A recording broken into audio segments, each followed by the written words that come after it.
কুড়িয়ে কুড়িয়ে ট্রেন চলছে, জরাজীর্ণ ইঞ্জিল দিয়ে এই পথে রেল যাতায়াত করা হয়। সিলেট কেন বৈষম্যের শিকার?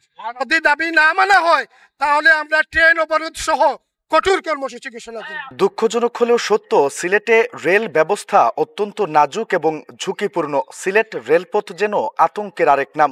তার উপর ভোগান্তি বাড়িয়েছে টিকিটের অপর্যাপ্ততা, রেল এবং বগির সংকট, দুর্বল ইঞ্জিনের মতো নানান অব্যবস্থাপনা। 3টি ইন্টারসিটি ট্রেন বন্ধ, অনেক রেল স্টেশন বন্ধ, টিকিট সংকট, অন্যান্য এলাকার জরাজীর্ণ যে বগিগুলা সেগুলো এই ট্রেনগুলোতে দিয়ে নতুন বগিগুলো অন্য লাইনের ট্রেনে দেওয়া হচ্ছে। এটা কি বৈষম্য নয়? এই বৈষম্যগুলো দূর করার জন্য আমরা দাবি করছি। শান্তিপ্রিয় আন্দোলনের মাধ্যমে আমরা দাবি আদায় করতে চাই। যদি দাবি না মানা হয় তাহলে আমরা ট্রেন অবরোধ সহ কঠোর কর্মসূচি ঘোষণা করব। ব্রিটিশ আমল থেকে যে সিলেট বিভাগের যে রেলপথ থেকে শুরু করে যতগুলো ট্রেন রয়েছে এত জরাজীর্ণ, এই সিলেট বিভাগের মানুষ দীর্ঘদিন থেকে বঞ্চিত। রেলের ট্রেনের বগি থেকে শুরু করে নতুন কোনো ইঞ্জিন নেই। একটু হলেই সিলেটের যে ট্রেনের শিডিউল বিপর্যয় হয়, তার একমাত্র কারণ হলো দীর্ঘদিনের জরাজীর্ণ ট্রেনের বগি দিয়ে, ট্রেন দিয়ে, ইঞ্জিন দিয়ে এই পথে রেল যাতায়াত করা হয়। অন্যান্য জায়গার তুলনায় অবশ্যই সিলেটকে বৈষম্য করা হচ্ছে। যেখানে অন্য সব জায়গায় দেওয়া হচ্ছে সেখানে সিলেটে কেন না? আর সিলেটে তো এখানে আজকের রেল লাইন না, এটা তো অনেক আগ থেকে রেল লাইনটা স্টার্ট হয়েছে। সিলেট কেন বৈষম্যের শিকার?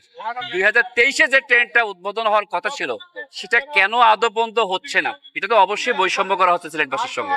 শেষ পর্যন্ত যে ট্রেনটা ছিল আমাদের সুরমা মিল নামে পরিচিত ছিল, সেই সুরমা মেলটিও কিছুদিন আগে বন্ধ করা হয়েছে। আমাদের 4টি লোকাল ট্রেন ছিল সাধারণ যাত্রীদের জন্য, যারা এই এক স্টেশন থেকে অন্য স্টেশনে সাধারণ খেটে খাওয়া মানুষরা এদের থেকে রেল থেকে বঞ্চিত হচ্ছে।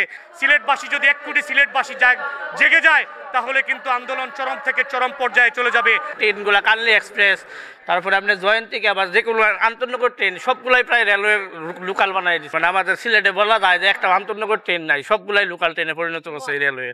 বিভাগীয় প্রধান শহর হওয়ার পরও এখানে এই দুর্দশা, দীর্ঘদিন থেকে এই বৈষম্য এবং দুর্দশা, আমরা এটার নিরসন চাই এবং চাই সোজা কথা। এই হচ্ছে তারপর এই যে টিকিট কালোবাজারি, রেল লাইন সংস্কার, dual gauge double rail line করা, নতুন ট্রেন চালু করা, এই সব সম্পূর্ণ নিয়ে আমরা 8 দফা দাবি তুলছি এবং এটা রেল ভবন এবং মন্ত্রণালয় পর্যন্ত আমরা এটা উপদেষ্টা বরাবর আমরা এটা সাবমিট করব। ব্রিটিশ আমলের পর থেকে এই লাইনে উন্নয়নের ছোঁয়া লেগে নাই। কুড়িয়ে কুড়িয়ে ট্রেন চলছে। আমরা যখন বিবাড়িয়ার পর থেকে ঢাকার উদ্দেশ্যে, আমরা সিলেট থেকে ঢাকার উদ্দেশ্যে যাই, বিবাড়িয়ার পর থেকে ট্রেনগুলো যেভাবে চলে, বিবাড়িয়ার থেকে সিলেট এই লাইনে ট্রেন এইরকম চলে না, কুড়িয়ে কুড়িয়ে চলে, বিভিন্ন সময় দুর্ঘটনার শিকার হয়।